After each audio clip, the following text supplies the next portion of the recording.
अल्हम्दुलिल्लाह नहमदुहु व नस्तईनुहु व नस्तगफिरुहु व नु'मिनु बिही व नतवक्कलु अलैहि। अम्मा बाद औज़ु बिल्लाहिस समीइल अलीम मिनश शैतानिर रजीम। बिस्मिल्लाहिर रहमानिर रहीम। लहू मुल्कुस समावाति वल अर्ज़ि व इलल्लाहि तुरजउल उमूर। सदक़ल्लाहुल अज़ीम। हर किस्म की हम्द व सना अल्लाह रब्बुल आलमीन के लिए जो सारे जहानों का खालिक व मालिक और परवरदिगार है। बेशुमार लातदाद अनगिनत लाखों करोड़ों दुरूद सलाम इमामुल हरमैन ख्वाजा बदरुल हुनैन सैयद सकलैन जद्दुल हसन वल हुसैन इमामुल किबलतैन शफ़ीउल मुज़निबीन रहमतुल लिल आलमीन हज़रत मुहम्मदुर रसूलुल्लाह सल्लल्लाहु अलैहि व आलिहि वसल्लम की ज़ाते वला सफ़ात पर। तो नाज़रीन, ये जो मैंने आपके सामने आयत तिलावत की है, ये सूरह अल हदीद की 5 नंबर आयत है और गुज़श्ता आयत की तरह ये आयत भी अल्लाह की तौहीद पर मुनहसर है और इसमें भी अल्लाह की तौहीद को ही उजागर किया गया है।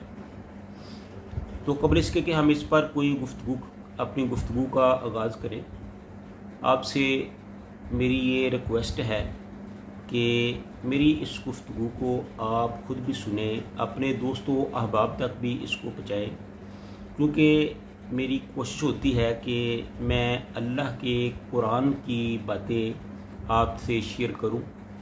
तो इसी तरह मैं आपसे भी ये ख्वाहिश रखता हूं कि आप मेरी इन बातों को अपने दोस्तों अहबाब तक पहुँचाएँ। मुमकिन है कि मेरी और आपकी ये मुश्तरका काविश और कोशिश शायद अल्लाह को पसंद आ जाए और क़यामत के दिन ये हमारे लिए निजात का ज़रिया बन सके। वैसे भी रसूलुल्लाह सल्लल्लाहु अलैहि वसल्लम का ये फरमान है कि किसी भी आदमी के पास, किसी भी मुसलमान के पास दीन का अगर एक भी मसला हो तो उसे चाहिए कि वो उसे दूसरों तक मुंतकिल करे, दूसरों तक पहुँचा दे। तो इसी जज्बा को मद्देनज़र रखते हुए मेरी ये कोशिश और ख्वाहिश होती है कि मेरे पास दीन का जो मुख्तसर इल्म है, जो मसला मुझे दीन का मालूम है, वो मैं अपने भाइयों, दोस्तों और अहबाब के साथ शेयर कर दूं ताकि मैं अपनी इस ज़िम्मेदारी से सबदोश हो सकूं। तो इस सूरत में जो इस आयत में जो अल्लाह ताला ने फरमाया है, लहू मुल्कुस समावाति वल अर्ज़ि व इलल्लाहि तुरजउल उमूर, मैं कि लहू उसी के लिए है, मुल्कुस समावाति वल अर्ज़, आसमानों और ज़मीन की बादशाही, व इलल्लाहि तुरजउल उमूर, और तमाम अमूर और मामलात उसी की तरफ लौटाए जाते हैं। तो इसकी तफसीर कुछ इस तरह है कि अल्लाह ताला की ज़ात हर चीज़ से जो चाहता है काम लेता है और जब तक चाहेगा इस निज़ाम को चलाएगा और जब चाहेगा इस निज़ाम को दरहम बरहम कर देगा, क्योंकि वो हर काम पे कादिर है, जो चाहता है कर सकता है। कोई इंसान जिन मखलूक़ात में से कोई भी अल्लाह की कलमरू से, यानी उसकी हुकूमत से, उसकी पहुंच से बाहर नहीं जा सकता, भाग कर कहीं नहीं जा सकते, ना दुनिया में और ना ही आखिरत में। अल्लाह ताला से ना कहीं भाग कर जाया जा सकता है, ना कहीं छुपा जा सकता है, ना कहीं आगे पीछे हुआ जा सकता है। इंसान की मजबूरी है कि उसको एक ना एक दिन बिल आखिर अल्लाह के हजूर, उसके दरबार में पेश हो के ही रहना है और अपने अमाल का हिसाब किताब देकर ही रहना है। व इलल्लाहि तुरजउल उमूर, اور انسان دنیا میں جو کوئی بھی کام کرتا ہے، خواہ وہ اچھا ہو خواہ وہ برا ہو، وہ شریعت کے مطابق ہو یا شریعت کے مخالف ہو، وہ کوئی کیسا بھی کام ہو، انسان کا ہر معاملہ اللہ ہی کی طرف لوٹایا جاتا ہے، تو اللہ ہی اس پر فیصلہ کرنے کا مجاز ہے، وہی اس کا فیصلہ کرے گا۔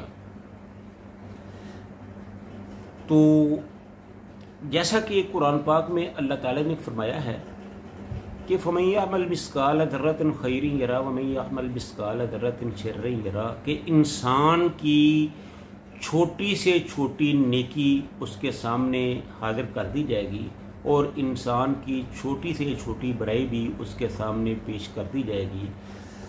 تو اللہ تعالیٰ کے انصاف کا تقاضا یہ ہے کہ اللہ تعالیٰ کسی کی نہ کسی نیکی کو ضائع کرتا ہے اور نہ کسی برائی کو نظر انداز کرتا ہے۔ جو کچھ بھی ہوتا ہے انسان کے سامنے آ جائے گا، اور اسی کے مطابق اللہ تعالیٰ فیصلہ جو ہے وہ صادر فرمائیں گے۔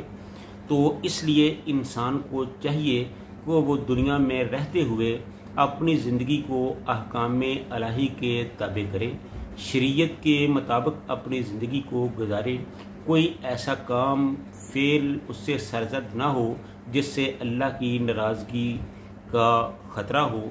اگر انسان اللہ کو ناراض کر بیٹھے تو پھر اس کو قیامت کے دن اس کا بہت برا خمیازہ بھگتنا پڑے گا۔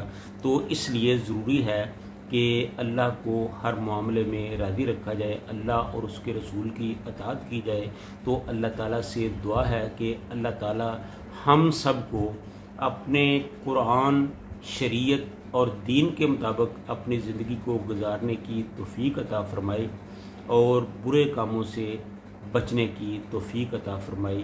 وآخر دعوانا ان الحمد للہ رب العالمین۔